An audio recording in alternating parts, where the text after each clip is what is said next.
सीमा पे तैनात जवानों को ठगाया गया। भारतीय जनता पार्टी ने ठगने का काम किया।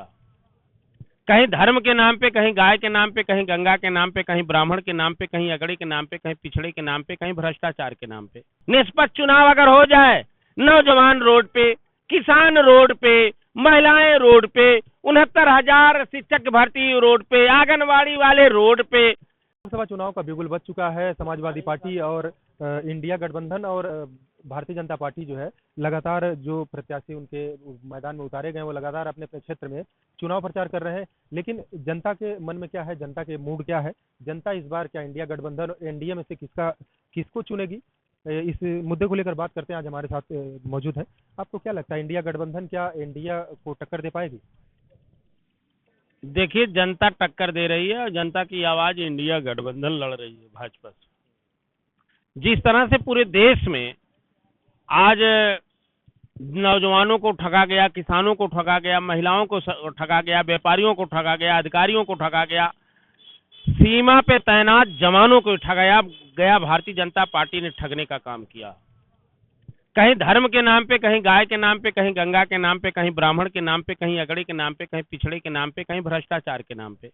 आज अगर देखा जाए तो पूरे देश नहीं बल्कि पूरे विश्व की अगर कोई भ्रष्टाचार का कोई एक तस्वीर रूप में आ रही है तो भारतीय जनता पार्टी के गोद से आ रही है। चंदा का धंधा पूरा माहौल कर दिया है गंदा। आपने किससे नहीं चंदा लिया? वैक्सीन कंपनी से नहीं लिया, बीफ कंपनी से नहीं लिया, पाकिस्तान से नहीं लिया। ईडी सीबीआई का छापा मरवा के आपने चंदा लेने का नहीं काम किया और उसको भ्रष्टाचार नहीं कहा जाएगा। उसके ऊपर मुकदमा क्यों नहीं हो सकता? आप दूसरे की यहाँ ईडी और सीबीआई 25 लोगों की संख्या होती है जिसके ऊपर हजारों 500 करोड़ रुपए का 100 का ये घोटाले का या भ्रष्टाचार का होता है और वो 23 लोग अगर भारतीय जनता पार्टी में चले जाते हैं तो मुकदमा खत्म हो जाता है। इस देश में दो प्रकार का कानून नहीं चलेगा, गरीबों और पिछड़ों दलितों के लिए अलग हो गया, उद्योगपतियों और भारतीय जनता पार्टी के लोगों के लिए अलग हो गया। यह देश का संविधान खतरे में, लोकतंत्र खतरे में। आज देश की सीमा सुरक्षित नहीं है, चीन घुसता चला जा रहा है, लद्दाख में आंदोलन हो रहा है, जो आंदोलन कर रहा है उसको देशद्रोही कहा जा रहा है। अग्निवीर जैसी योजना लाते हैं, अस्थायी सेना की भर्ती को रोक लेते हैं और वो नौजवान प्रमाण पत्र लेकर घूम रहा है, कोर्ट में उसको भेजने का काम करते हैं। ये नौजवान ठगा गया। मणिपुर जला, उस पे ये बोल नहीं पाए। राष्ट्रीय महिला पहलवानों को घसीटा गया। आप उत्तर प्रदेश में खड़े हैं, यहाँ की सरकार एक पेपर नहीं करवा पाई, लीक पे लीक होता गया पेपर और यही आखिरी पेपर जो लीक हुआ अब फर्जी मुकदमा लगा दिया गया।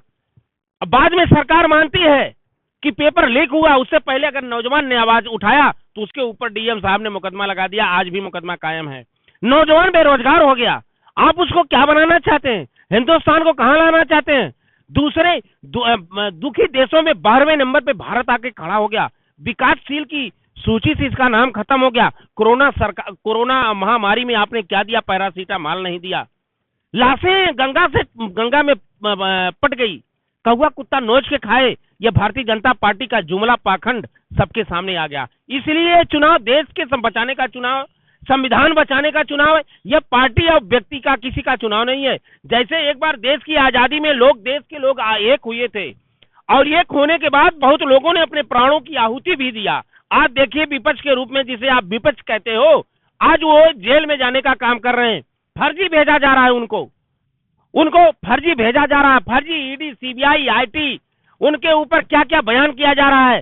कोई राम के नाम पे कि राम आए हैं, कृष्ण को लाएंगे। अरे अच्छे दिन कब लाओगे? 2 करोड़ नौकरी कब लाओगे? हवाई चप्पल पहनने वालों को हवाई जहाज का टिकट कब लाओगे? डीजल पेट्रोल सस्ता कब लाओगे? देश में अमन चमन कब लाओगे? भाईचारा कब लाओगे?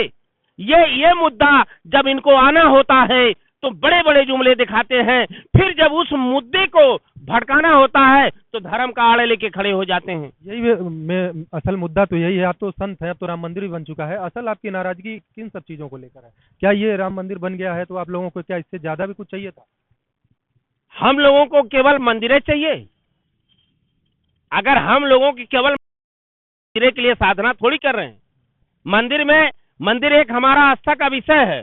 मंदिर में हम जाते हैं, एक हमारा एक आस्था का विषय है, मंदिर में जाकर के एक चित्त एकाग्रिक होता है, लेकिन भगवान हमारे शरीर में है।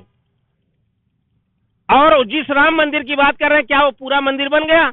दिव्यांग मंदिर में प्राण प्रतिष्ठा हुआ, चार शंकराचार्य उसका विरोध किए। सवाल मंदिर नहीं है, देश मंदिर से चलेगा कि संविधान से चलेगा? देश चलाना है। आप शपथ किसके लिए थे? प्रधानमंत्री जी किसकी शपथ लिए थे? मंदिर का थोड़ी शपथ लिए थे, संविधान की शपथ लिए थे। तो आप संविधान का शपथ लिए थे, वो मंदिर बनवाना और ये काम करना, जनता का पैसा, सुप्रीम कोर्ट का आदेश और संतों के तब्बल से मंदिर बना। और कहाँ भी पूरा हुआ? दिव्यांग मंदिर में आप प्राण प्रतिष्ठा करवाते हो और करवा करके केवल जनमानस में ठगने का काम करते हो।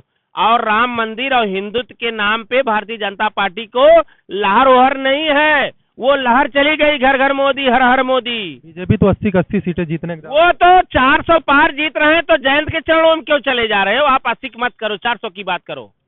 तो क्यों चले गए स्वामी ये ओम प्रकाश के? क्यों नीतीश को तोड़ रहे हो? क्यों अरविंद केजरीवाल को फर्जी जेल भेज रहे हो? क्यों जेल में मौत हो रही है, कैमरा के सामने मौत हो रही है? 400 पार नहीं, 400 हार है। मौन है जनता। निष्पक्ष चुनाव हो जाए पूरे देश में, इनको पता चल जाएगा। क्यों? उत्तर प्रदेश का जो आपने कहा 80 में 80 हार जाएंगे। निष्पक्ष चुनाव अगर हो जाए, नौजवान रोड पे, किसान रोड पे, महिलाएं रोड पे, 69,000 शिक्षक भर्ती रोड पे, आंगनबाड़ी वाले रोड पे, सभी लोग आंदोलन, घर घर महंगाई, तबाही, बेरोजगारी। राम मंदिर कब आएगा? राम मंदिर आस्था का केंद्र है। अब मंदिर तो राम सबसे अंदर हृदय में विराजमान होते। इसी तो अखिलेश यादव ने कहा कि सबसे बड़ा भगवान मेरा पीडीए है, वही मेरा भगवान है। गरीब है, किसान है, दबा है, कुचला है, जो बेरोजगार है, जो मजबूर हो गया है, सरकार ने जो मजबूर कर दिया है, उसके घर में मैंने नौकरी दे दूंगा, उसके घर में खुशहाली आएगी, उसके घर में अमन चमन आएगा, तो भगवान की सेवा होगी। इसलिए मेरा ये भगवान है। यही कबीर कहे थे, पाथर पूजे हर मिले, मैं पूजू पहाड़, इससे भली है चाकिया की पीस खाए संसार। इसलिए मैं अखिलेश यादव को यह चाहता हूं, साधुवाद है अखिलेश यादव को।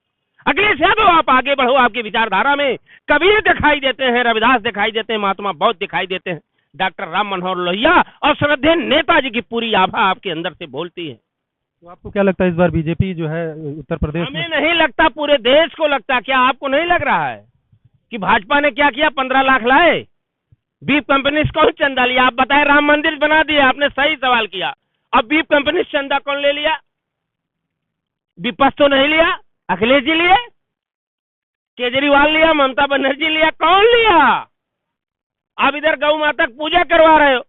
पूरे विश्व में बीफ का सप्लाई दूसरे नंबर पे आ गया। इसका श्रेय कौन लेगा? राम मंदिर का श्रेय आप ले लो, हम दे भी रहे हैं, भाजपा ने बनवाया, सब कुछ किया। ये बीफ का जो मांस सप्लाई हो रही है, ये इसका श्रेय कौन लेगा? ये पाखंड बनवाना छोड़ दो।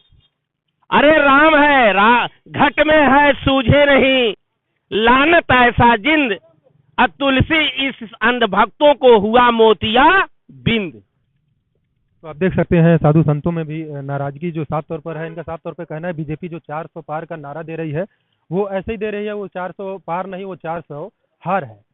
कैमरामैन संजय पाल के साथ Asif Khan, news for nation, Lucknow.